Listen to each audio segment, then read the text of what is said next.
place in your life to another, and you discovered that the winds were contrary against you. In other words, it seems like life got harder and things got tougher and the money got less and maybe you lost your job, or maybe some sickness tried to attack your family, and here you are, you're doing your very best to follow the leading of the Spirit of God, and you get in that boat, your boat, you launch out to the other side, and here comes this great wind.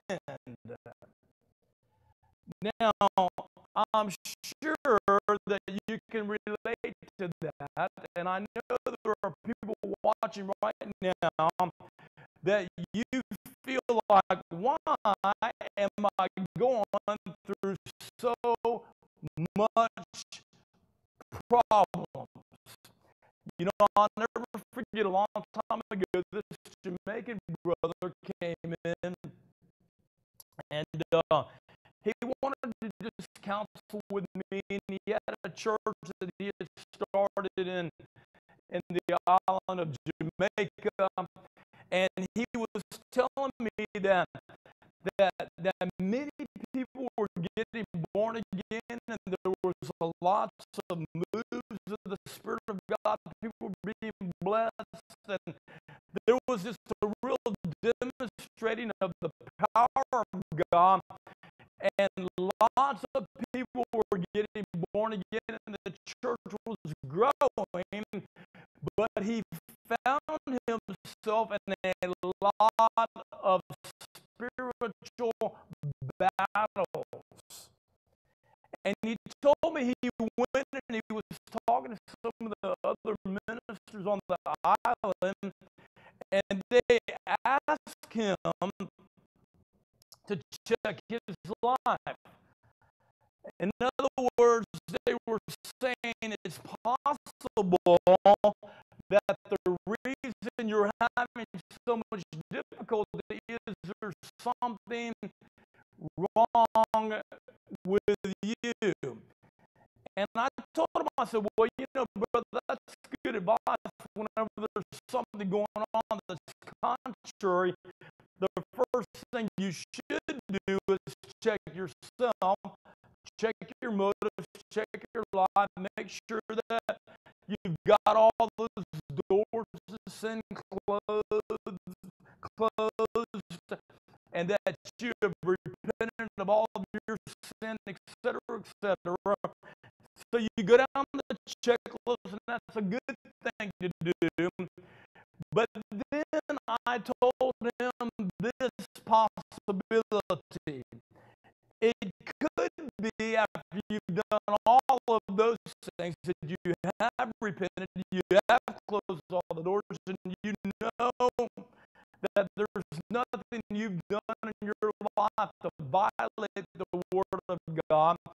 It could be possible that the reason there are so many storms blowing against you is that you are in the perfect will of God, and you are moving from one place to another place.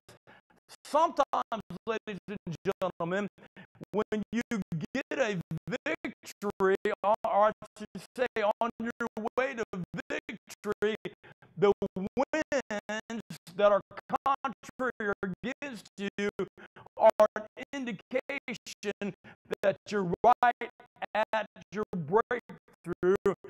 You are close to victory. You're close to receiving your miracle.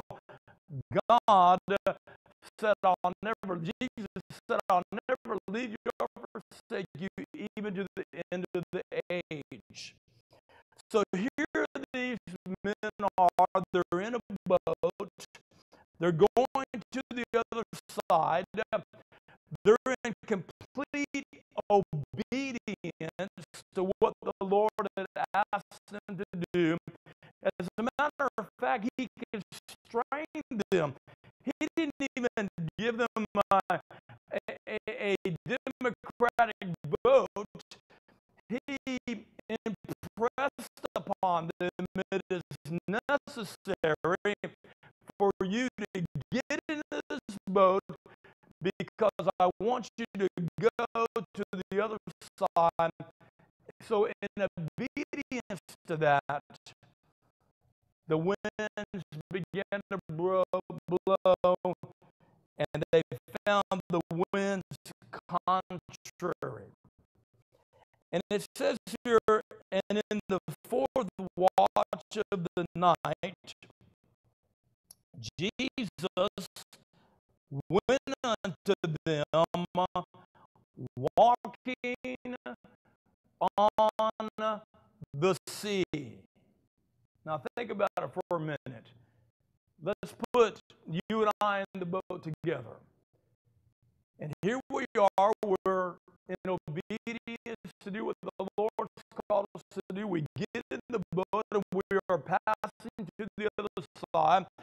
The winds begin to blow against us.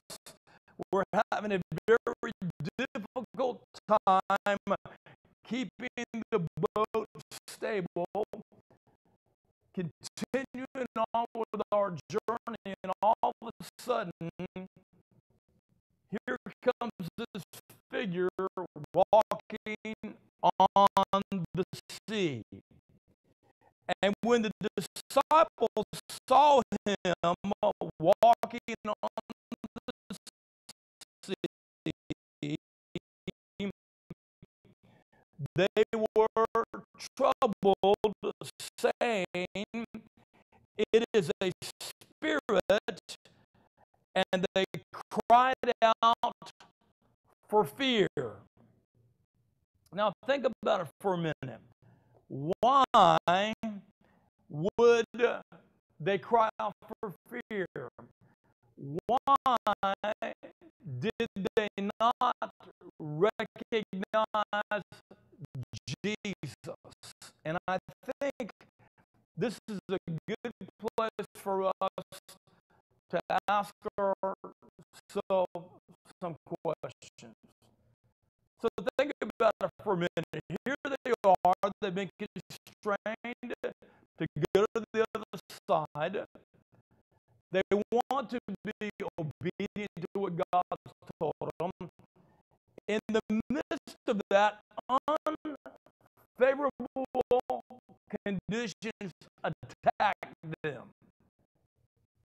The wind blows contrary against their life, and here they find themselves in the midst of all hell breaking out all around them, and here comes a figure walking on the sea, and they did not recognize who it was.